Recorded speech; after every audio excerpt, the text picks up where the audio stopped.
Jadi Islam itu udah ada sejak awal abad ke-10. Nah, setelah Islam itu berkembang, kemudian ada beberapa sejarawan yang mau menggali lebih dalam tentang hal tersebut. Nah, setelah itu kemudian sejarawan-sejarawan itu menemukan beberapa teori tentang masuknya Islam ke Indonesia. Ada 4. Yang pertama itu teori Tiongkok yang dikemukakan oleh Slamet Mulyana.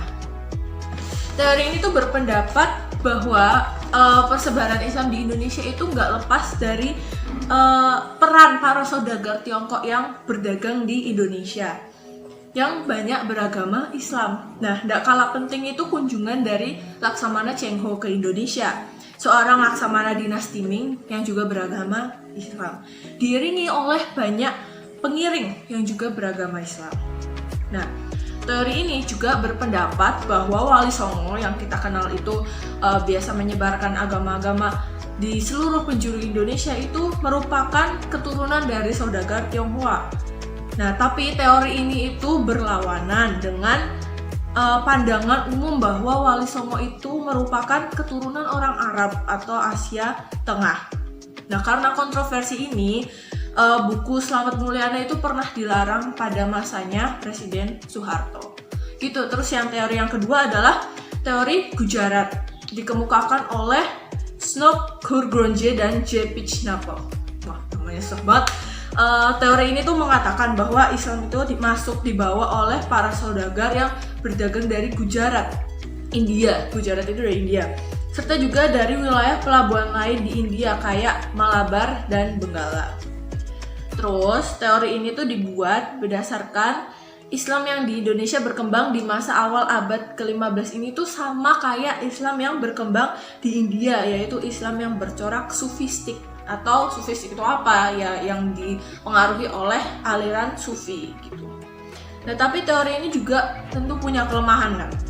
Nah, kelemahannya itu karena umat muslim di Indonesia itu menganut mazhab Syafi'i, sedangkan masyarakat Gujarat itu lebih banyak menganut mazhab Hanafi. Kalau kalian tanya itu apa?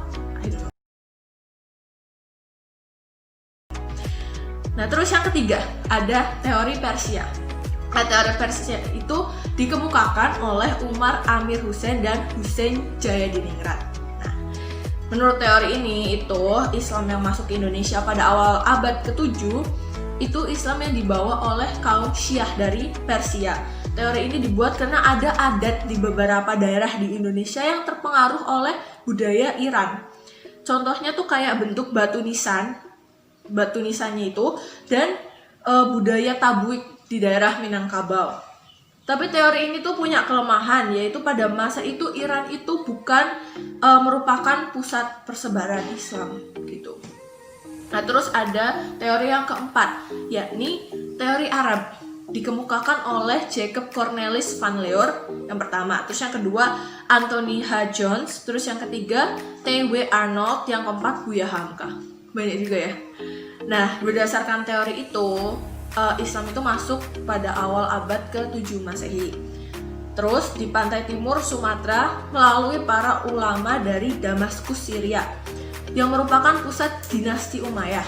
Nah, teori ini didukung fakta bahwa mazhab yang populer di Indonesia, khususnya di Samudra Pasai, kerajaan bercorak Islam pertama di Indonesia, adalah mazhab Syafi'i yang juga populer di daerah Arab dan Mesir. Nah, kemudian adanya juga penggunaan gelar Al-Malik oleh raja-raja Samudra Pasai pada saat itu yang hanya lazim ditemui di budaya Islam yang ada di Mesir. Jadi ada kemiripan. Tapi teori ini juga punya kelemahan, yakni kurang mendapat bukti yang menjelaskan peran bangsa Arab dalam proses penyebaran agama Islam di Indonesia. Gitu. Nah, ketika kita udah tahu 4 teori masuknya itu, sekarang bagaimana proses awal persebarannya itu di NKRI kita? Nah, yang pertama itu dengan perdagangan dan perkawinan. Nah, karena orang-orang zaman dulu itu menunggu angin muson selama 6 bulan, maka pedagangnya itu akhirnya melakukan perkawinan dengan penduduk asli Indonesia. Nah, dari perkawinan itu terjadi interaksi sosial yang menghantarkan Islam itu berkembang di masyarakat Indonesia. Nah, pembentukan masyarakat Islam dari tingkat bawah, dari rakyat lapisan bawah, kemudian berpengaruh ke kaum birokrat atau ke bagian tahta yang lebih atas gitu ya, kayak orang-orang kerajaan. Nah, terus yang kedua ada melalui gerakan dakwah melalui 2 jalur. Nah, 2 jalur itu yang pertama adalah jalur ulama keliling, menyebarkan agama Islam, yakni dengan pendekatan akulturasi dan sinkretisasi atau lambang-lambang budaya gitu. Jadi kayak pakai wayang gitu, pakai budaya. Terus yang kedua adalah pendidikan pesantren. Pendidikan pesantren itu melalui lembaga atau sistem pendidikan. Contohnya tuh kayak ya pondok pesantren. Nah, gurunya ini memberikan pelajaran tentang agama kepada murid-muridnya. Akhirnya dengan begitu semakin berkembang. Nah, sumber sejarahnya masuk ke Islam itu ada 2 hal. Yang pertama itu sumber eksternal dari luar. Sumber eksternalnya itu ada banyak. Ada yang pertama berita Arab, terus yang kedua itu ada berita Eropa. Berita Eropa itu dibawa oleh Marco Polo dari Italia. Terus yang ketiga ada berita India yang dibawa dari para pedagang Gujarat. Ada berita Cina. Terus yang kedua adalah sumber internal atau dari dalam. Yang pertama ada batu nisan Fatimah binti Maimun yang menjadi bukti bahwa pada saat itu Islam sudah ada. Nah, terus yang terakhir adalah Terus yang kedua adalah makam Sultan Malik As-Saleh, Raja Samudra Pasai di Sumatera. Yang ketiga, makam Syekh Maulana Malik Ibrahim di Gresik. Makam tersebut didatengin dari Gujarat dan berisi tulisan-tulisan Arab.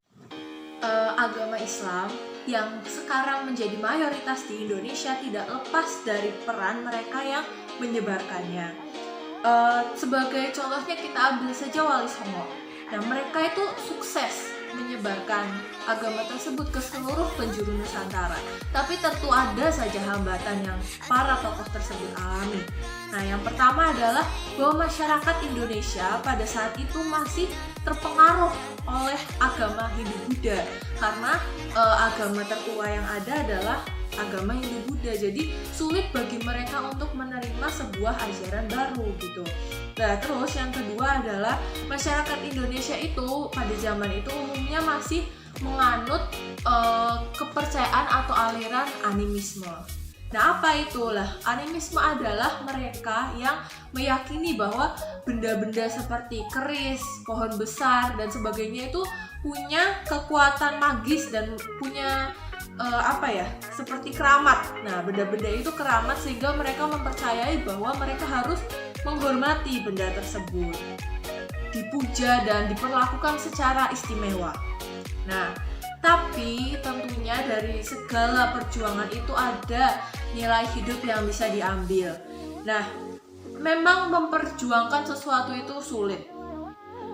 Terkadang tuh banyak rintangan, hambatan yang menghadang. Tapi dari apa yang bisa kita pelajari dari para penyebar agama di Indonesia, bahwa perjuangan itu tidak membuahkan sesuatu yang sia-sia. Pasti ada hal baik yang dapat diraih dengan melalui perjuangan. Kita itu sebagai pelajar juga harus berjuang gigih, tidak gampang menyerah. Kalau ulangan ya belajar yang sungguh-sungguh, jangan cuma nyontek.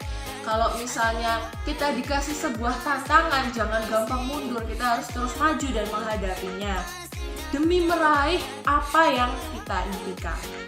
Begitu. Salam sejahtera semuanya. Terima kasih.